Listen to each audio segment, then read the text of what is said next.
What's up, kinfolk? It's RJ Young. I'm back on the step mill, and today I'm going to tell you about how OU can make it back into the college football playoff with one loss. Nah, I'm serious. Don't laugh, I'm serious. Quit laughing. And to do that, I'm going to use the help of some stat geeks, some of the sabermetricians, some of that really intense regression analysis work done by the folks at 538. Plus, I'm going to tell you about the one OU player who received a unanimous midseason award from the panel of college football writers at Yahoo Sports. And all of that's coming up after the bumper. If you're new to my channel, don't forget to like and subscribe and hit the bell notification down below so you don't miss anything, because I upload a video every single day. Bumper! Just snap the damn ball, RJ!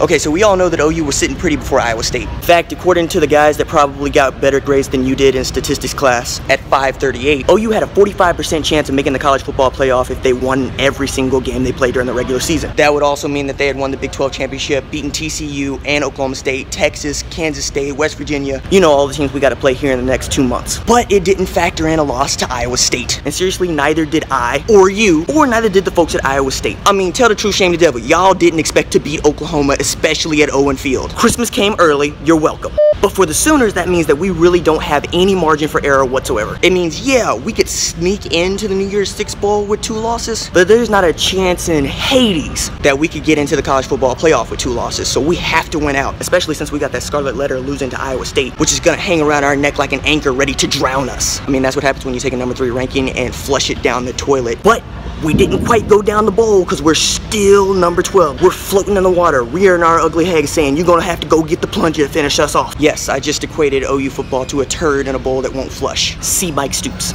So according to the guys who were paying attention during calculus in college, OU has 3 key matchups that it has to win for this to even be a factor. And by factor, I mean there's an 18% chance that they make the college football playoff if they win out. So there's a lot of other things that need to go OU's way too. But the things that OU can control, they can really control. And the first one you might imagine is beating Texas. We could give the Longhorns their first loss, which would also help us in trying to get to the conference championship game. Then we got to take care of TCU, which is probably going to be the toughest game left on our schedule. Gary Patterson's kids always seem to be playing in October, and his defenses are always stout, and that's the only defense left I think that can give our offense any kind of problems. To say nothing of the defense when they're gonna have to stop TCU's running game, but I'm getting ahead of myself. And the third game that OU just simply must crush is Bedlam on November 4th. So much of this model at 538 depends on OU beating Oklahoma State, and not just beating them, but beating them handily. I mean, every Sooner fan knows it's a must-win game every year, but this year it takes on a little extra flavor because it is right now Oklahoma State's offense is almost as good as ours. Don't let that go to your head, Pokes fans. I'm just trying to tell you that Mason Rudolph and James Washington aren't a complete dumpster fire. But we got gasoline and we'll help you with that.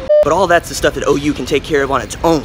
It also needs help. We need help. I mean, some of us need a mental health professional after that loss to Iowa State, but I'm getting, you know, that's a tangent. So the Sooners need an upset over Washington, who is 6-0. They need Michigan to take care of Penn State, and they need Florida State to remember that they're Florida State and go and handle Clemson. So that's 3 different teams who are really good at football right now that we need somebody to step up and do what we should have done against Iowa State, which is mop the floor with them. And we need to win out. Now, like I said, I got all this off of 538's website. They got a great running series about what teams need to do to get into the college football playoff. You should check it out. Caveat, the guy that wrote the college football playoff projections argument for OU made the fatal mistake of thinking that OU had a home game against Texas, meaning he didn't know that OU Texas is played on a neutral site, the Cotton Bowl in Dallas, every year. Kind of makes you want to take all of that and throw it out, right? Well, I wouldn't do that.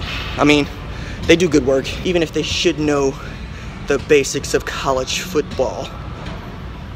But again, they were paying attention to calculus while you and I were watching games on our phone. So I'm the better college football fan, Mark. C's get degrees, Mark. So yeah, I didn't do well in calculus. You don't need calculus in the real world anyway. Who needs calculus in the real world? Now for that player that cleaned up the midseason awards at Yahoo Sports, Baker Mayfield. He was the unanimous pick by Pat Forty, Pete Thamel, and some other guy who hasn't written there long enough for me to remember his name, as the best quarterback in college football. And they were quick to add, Baker Mayfield's been stellar. No picks, averaging more than 300 yards per game, passing, stays getting TDs, stays scoring touchdowns, stay planting flags in Columbus, Ohio. But the defense got torched. And now Baker Mayfield is reduced to being the best quarterback in college football and not the best player. It is what it is. Half the season's over, half the season to come, a lot can still happen, and I'm praying that it does, because I want a national title. All right, that's it for me.